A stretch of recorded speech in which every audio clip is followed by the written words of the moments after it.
It's down! A society with a foggy past and an uncertain future is one that is truly lost.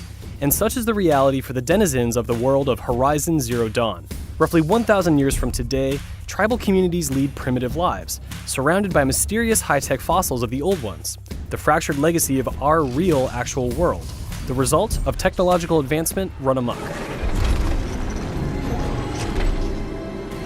Small animals like rabbits and boar still roam the wild, but they trot in the footsteps of imposing mechanical beasts that dominantly stride through dense jungles and lurk on snowy mountaintops. How the world ended up in disarray isn't clear at first, but Aloy, an orphan outcast who locates an advanced communications and analysis device, holds the key to unlocking these mysteries.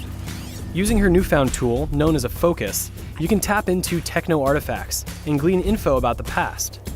While the full story of the world's downfall takes a while to unravel, the fascinating revelations you uncover more than make up for time spent navigating less than compelling tribal politics during the first half of the game.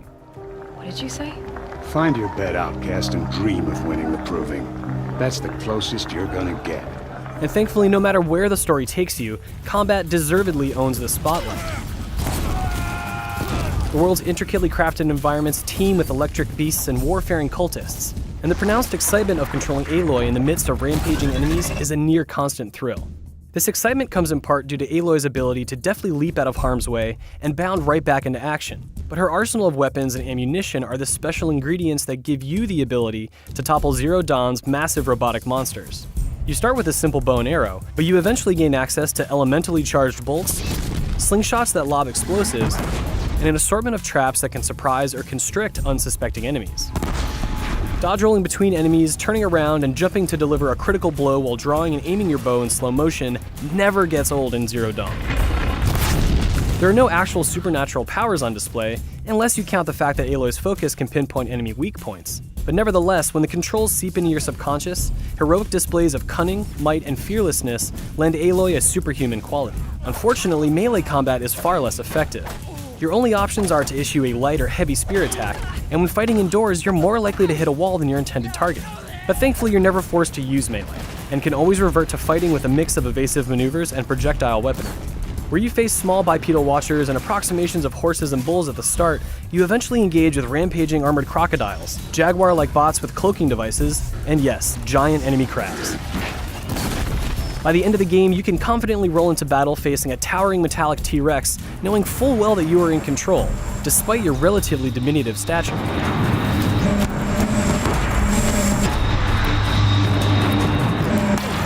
A well-placed shot on a body part that glows through Aloy's focus can knock off a piece of armor and expose a robot's vulnerable innards. It's also possible to disarm enemies and use their own weapons against them. Your standard weapons are effective enough, but nothing beats picking up and firing a massive laser cannon as a result of tactful aggression to finish off a fight.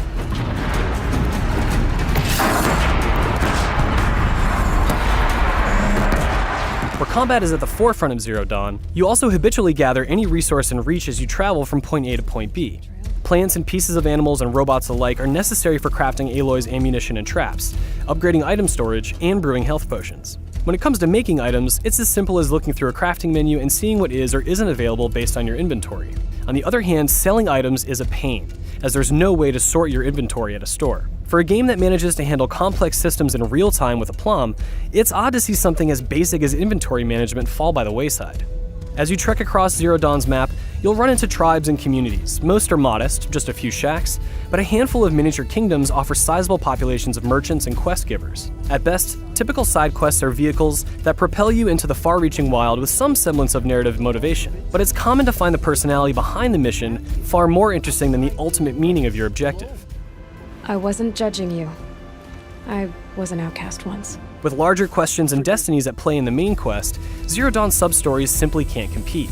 On a more positive note, you eventually come across alien-like constructs in the open world, and at the heart of each of these intricate, otherworldly dungeons is a machine that will give you the power to hack robotic animals.